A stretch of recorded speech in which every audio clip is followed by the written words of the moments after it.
Time पे just चल रहा था।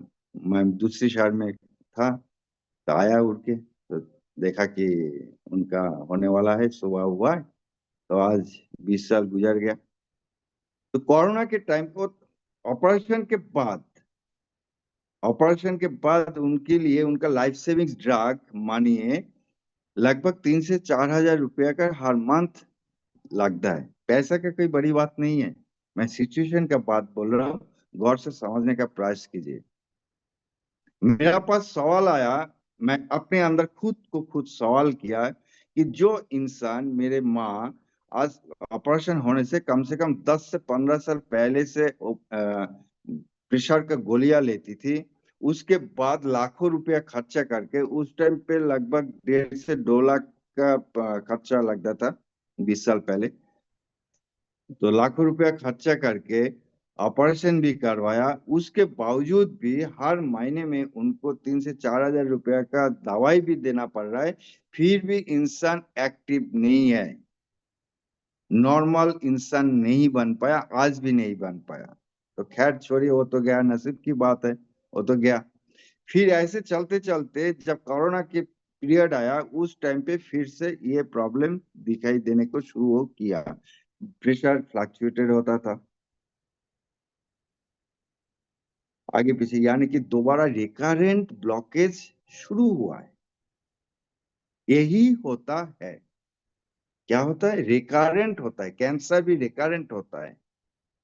प्रेशर, अब कोई भी ऑपरेशन कर देते तो रिकरेंट होता है। किडनी में स्टोन निकल दिया, दोबारा भी होता है, रिकरेंट होता है। क्योंकि हम जिस कारण से, जिस वजह कोई भी बीमारी डेवलप होते हैं, उसका कारण को हम जड़ से खत्म नहीं करते, ऊपर से छांट देते हैं। जड़ तो मिट्टी के नीचे, जमीन के नीचे ही तो है, फिर दोबारा तो पत्ते निकलेगा ही। यही तो काम है।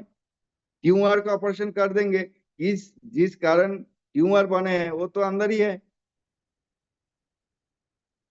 आर्थराइटिस हुआ है, नी रिप्लेसमेंट कर दिया, बात सही है, बहुत अच्छा है। लेकिन जिस वजह वो घुटना वीक हो गया, डैमेज हो गया, वो कारण तो नीचे ही है। फिर दूसरा, जॉइंट तो खराब होगी ना, खराब होगी सर। तो इसीलिए जड़ से काम करना है।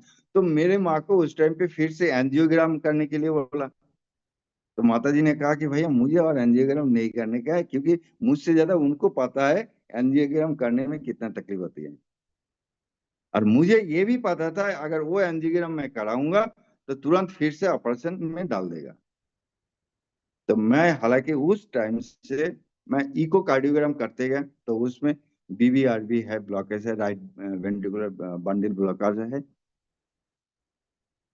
तो उस टाइम से आज तक मैं ना एंजियोग्राम किया, ना एंजियोप्लास्टी किया। जस्ट रूटीन एग्जाम में रूटीनली चल रहा है। और साथ साथ हमारी बास्केट से काफी साल से, काफी दिनों से सप्लीमेंट भी है दवाई के साथ साथ। लेकिन एस्टोनिया वन का 2 साल से एवीवीटी जूस, हार्ट वन एंड क्रील one, this is the mandatory मैंने कर दिया।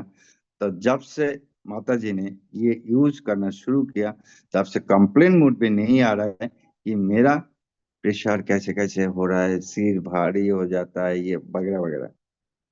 यानी कि आज उनकी उम्र में वो घर में एक्टिव मूड में है। यही कहना चाहता हूँ मेरे दोस्त, स्वास्थ्य को नेचुरली अपनाइए, डाइट को प्रॉपरली लीजिए, सिस्टम को मानिए। साथ में हमारा जो एक्स्ट्रा ऑर्डिनरी यूनिक न्यूट्रिशनल है, हार्बो न्यूट्रिजेनिक्स का हार्ट वन है, ये जरूर अप्लाई करें। तो थैंक यू वेरी मच।